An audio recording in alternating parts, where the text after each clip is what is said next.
Why Sweden is quietly one of the most unique capital environments in the world.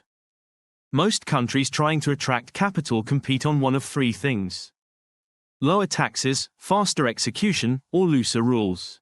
Sweden competes on something rarer: legitimacy, scalability, predictability, and cost efficiency at the same time. Sweden is not a tax haven, not a secrecy jurisdiction, not a startup hype machine. Yet quietly, it outperforms much larger countries in IPO activity. Stockholm, Europe's top IPO hub in 2025, raising $6.8 billion, more than London, Frankfurt, and Zurich combined. And it does so without selling itself as a financial hub. Key pillars of Sweden's enduring corporate success: long-term corporate strategy, founder-led companies, capital formation that actually lasts, strong engineering tradition, strong venture capital firms. That's not accidental. Sweden built to last, not just to launch. For more than 150 years, Sweden has built companies the hard way. Not by being perfect, but by making mistakes, fixing them, and moving on. Swedish corporate history includes wrong strategic bets, missed technologies, failed expansions, painful restructurings. A classic example is Facit AB, Sweden's own Kodak moment. Facit dominated mechanical calculators. Electronic calculators arrived. Facit reacted too slowly and disappeared, a real failure. What mattered was what happened next. The system absorbed it. Capital was reallocated. Other companies learned and adapted. Facit failed, the system didn't.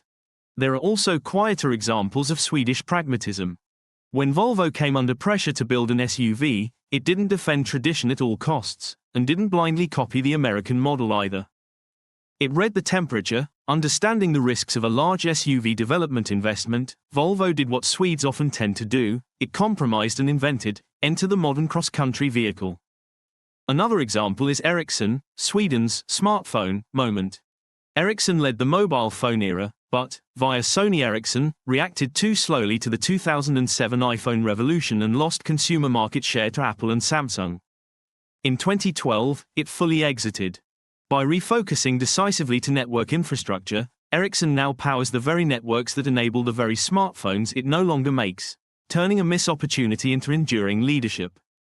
Not ideology, not panic, adaptation.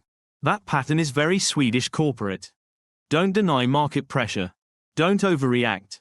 Adjust without breaking fundamentals. This is why many Swedish companies survive crises, reinvent themselves, stay listed for decades, keep exporting. They are not perfect. They are experienced. They are confident. This resilience and adaptability are not accidental. They reflect a deliberate approach rooted in Swedish corporate culture and history. By prioritizing long-term thinking and balanced responses, these companies continue to thrive where others falter. This creates trust. Trust works multiple ways: east, west, south. Sweden's credibility isn't limited to Europe or New York. It also holds in the east. Volvo Cars, owned by Chinese carmaker Geely, chose to list in Stockholm, not Hong Kong, not New York. Another example is Verisure, which has steadily expanded its home security services across Europe while maintaining a strong reputation for reliability and customer trust. The largest IPO in Europe since Porsche in 2022. This signals trust in Swedish governance and institutions, acceptance and recognition by global investors. Stockholm is neutral ground across geopolitical blocs. Strong risk capital markets. Transparent corporate governance attracting international business. Few markets combine that level of trust with cost-efficient access to capital. Why this matters now? We live in a world of geopolitical fragmentation, regulatory divergence, moralized capital debates, rising capital costs. In that environment, capital increasingly looks for something boring. A place where the rules hold, even when mistakes are made. Sweden quietly offers that. One leg in Sweden, one leg in Dubai. The strongest global operators don't choose one center.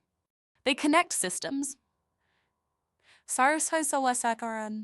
Sweden provides EU legitimacy, stable and predictable laws, trusted institutions, low structural friction, functioning venture capital environment.